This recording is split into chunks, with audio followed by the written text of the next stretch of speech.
Sweet if you're Tucker Carlson or some other clown from CNN. But you know what? Welcome to the Rant Network. My name's Stuart Brisgell. That's me. That's David Solomon. He's on my other side, where we bring you unfiltered, uncensored conversation on a wide range of topics. Our podcast is dedicated on giving a platform to express opinions, thoughts, and experiences and ideas, and hear from a variety of perspectives and opinions. Join us as we dive in to the latest news, pop culture, and so much more. Welcome to the absurdity of modern life. Deeper dive affecting our society. We got you covered at the Rant Network, so sit back, relax, and join us on this wild ride on a Friday afternoon, noon Eastern. And David, let me tell you something. When we were kids, there was a group called, Twister Sister. There was, Weird Al Yankovic. A group like by the name of Van Halen, and if you really wanted to be depressed and think about history, you had U2 that's been rocking for almost 50 years. But you know what? We're not talking about music. We're talking about kids and how they interpret life. And when I mean kids, I don't mean my 14-year-olds and 17-year-old. I don't mean David's, maybe I do mean David's, because David's kids are in this sweet pocket age of absurdity. And you know what? Do I blame the kids for being in this basket of absurdity? Or do we blame the media? Do I blame the government? Do I blame the education system? Do I blame the parents? Or frankly, do I just sit back and go, what the bleep is going on? David, how's that for an intro? Well, let's start from the beginning here is, if you know somebody in their 20s, university, just starting at their careers or whatever, what's on their mind? How in God's name can I afford things? And I think that this is really something that, as a society, what have we done? Now, 50 years ago, Stuart, as you like to say it, or thereabouts, our parents suffered through a very, very difficult recession where it was just the insanity of high inflation, interest rates in the 20%, upper teens for a period of time. It was an absurd time, and affording a home, paying a mortgage in the 20%, 18%, 15%. These were staggering numbers. But it's been a long, long time, Stuart, since we've seen, absurd pricing. We've seen this kind of inflation. And our kids, and I'm saying 20s and 30s, have no idea about this. They didn't plan for it because life's been good. Interest rates were low. Cost of living was manageable. Salaries were okay going up and what have you. But on one side of the spectrum, you have the Bernie Sanders who didn't care. And for the longest time screamed minimum wage needs to be $15. Didn't care what the impact was going to be. On this side, you've got Joe Biden who says, inflation, there is no inflation. Everything's fine. But cost of living, imagine a carton of eggs, milk, chicken, basic staples are, boom, way too expensive. And yet, people have to make choice between, and we talked about this, a gallon of gas, food on the table. Our kids are, for the first time, questioning what the hell to do. And it's funny how many conversations I've had lately, Stuart. You're a financial advisor, and how many times I've asked, 20-somethings, what are you doing? He says, well, listen, the media told me, social media has told me, the government will take care of me. All the politicians have said in the last couple of elections, you don't have to worry. I'll take care of you. We'll give you money. We'll help you with subsidies. I'm still waiting. I'm still paying too much for gas. I'm still paying too much for my home. Food is too expensive. And they're bewildered. And I'm saying this is what the politicians in the media and social media has done to 20 and 30-something-year-olds who've just no clue. And when I tell them, Stuart, do you have a budget? They look at me going, what's a budget? Why do I need a budget? Okay. Do you have any savings? Why do I? No.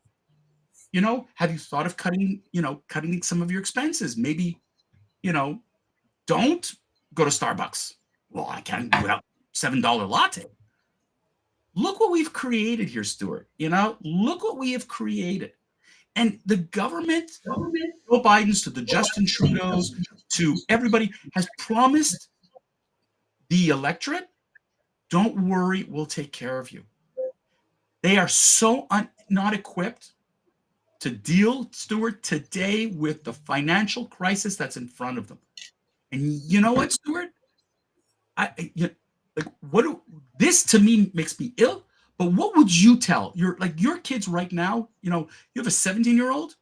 Yep. What would you tell your 17-year-old to do for the next 5 years? While you were talking and ranting, I was thinking exactly of my 17-year-old. And my 17-year-old is on a bus to go to school every day. The bus picks up at 6:30 or 6:17 to 6:30 in the morning. And it's a bus organized by the school. He doesn't really care. Sababa. If I miss the bus, I take a $15 Uber to school. Hang on. Life is like a box of chocolate. You need to get a job for the summer. He's 17. He's been a lifeguard, the first time he got the job. Yes, I got a hold of the director. I got a hold of the coach, set him up for a job. Just apply right now and you got an instant job, right? So the following year, you had to give a shove. That's his 16th year, right? That's his second year lifeguarding.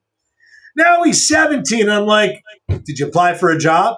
The amount of hair pulling, jawboning, grounding, twisting arms is off the chart. David, I was difficult as a 17-year-old for sure. I remember.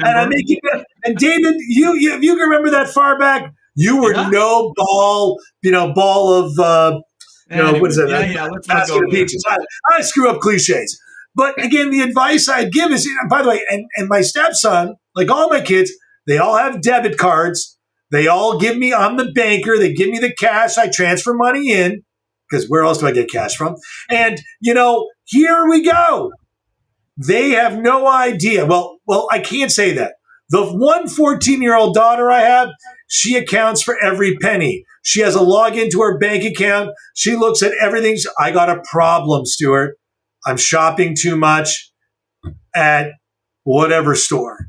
I need to stop. And you know what? She hasn't come to this age where I need to make money, but she's understanding that money needs to come in and I need to save it or I won't have it. My other daughter, Margot, or my stepson, Ariel, they are deers in headlights. They just think it's there and they're very free willy. I don't know what to do, David. I'm as equally confused. But the government's message, just to go back and finish up, is you're right. Don't worry about it. Again, last episode, we ranted about how communism, right? The whole aspect is there are children and we'll take care of you. By removing rights about what kids do medically under the age of 18, it's not a parental right. They're slowly etching away that these are not parents' children. They are the people's children. Kind of sounds like China. Do you understand, David? So I believe this is the messaging. But here's the thing is, and I know where Biden went with this, and frankly, he got ripped apart from all kinds of angles and whatever. But this is what's happened today is that you've got a Bernie Sanders, an AOC, you've got a Joe Biden. These are people who have the microphone shoved in their faces, and they keep telling everybody, you have nothing to worry about.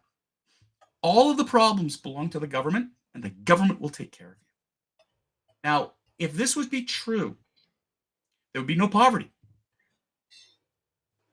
There's an unbelievable poverty. If the government would take care of us, there'd be no crime. There's an unbelievable amount of crime.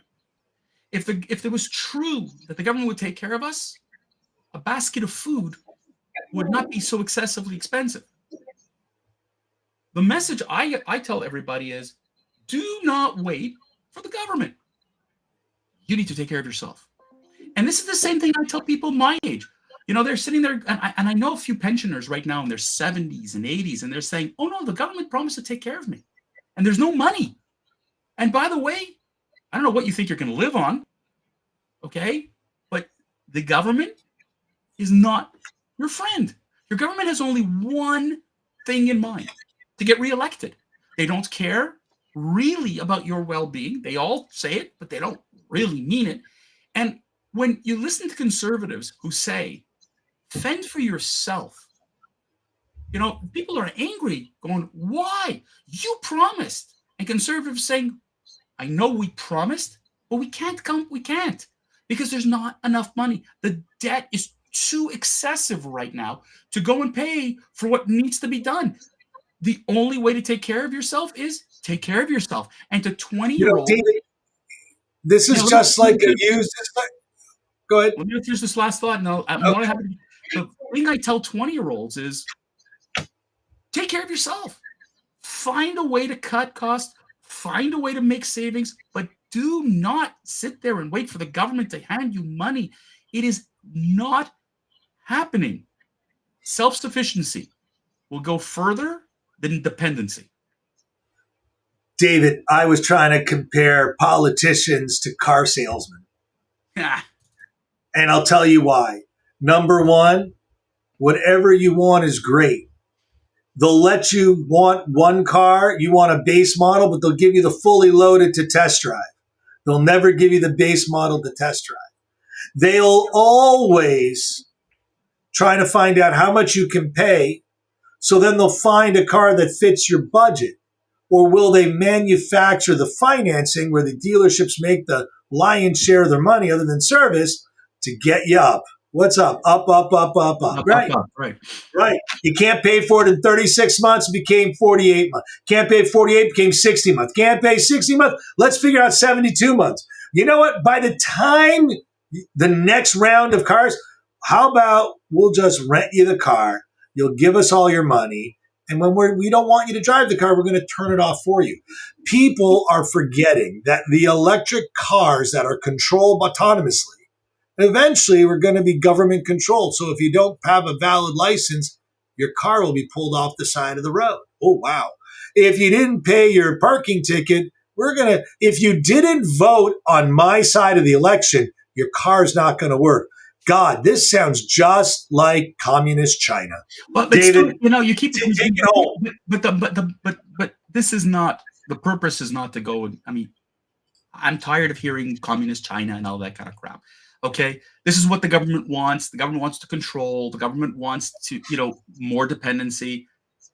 This is what this rant is all about. Is like, get off the nipple of the government. They're you can't suckle there. Forget it. It's dry.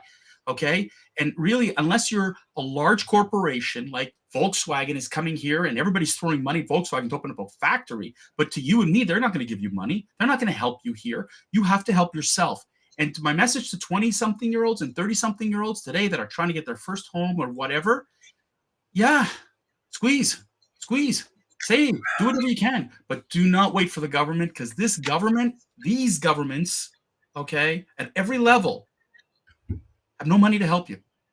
That's the scary part. Stuart, let's wrap it up for the week. That's all for today's episode. Thank you for tuning in and listening to the Rat Network. We hope you enjoyed every part of this conversation, gained some valuable insight. We appreciate you supporting us. Join us again next time, Monday, Wednesday, Friday. Guaranteed it'll be thought-provoking. Noon Eastern. If not, catch us on one of the 30 Verticals podcasts, whatever you need to when you're stuck in that awful traffic, with or without the autonomous driving. In the meantime, don't forget to follow us on social media. Very important, guys. We need you to start liking us, loving us, and sharing us. Give us your thoughts. PM us. Remember, we're always interested in hearing from our viewers and listeners. Thanks again for listening. Until next time, guys.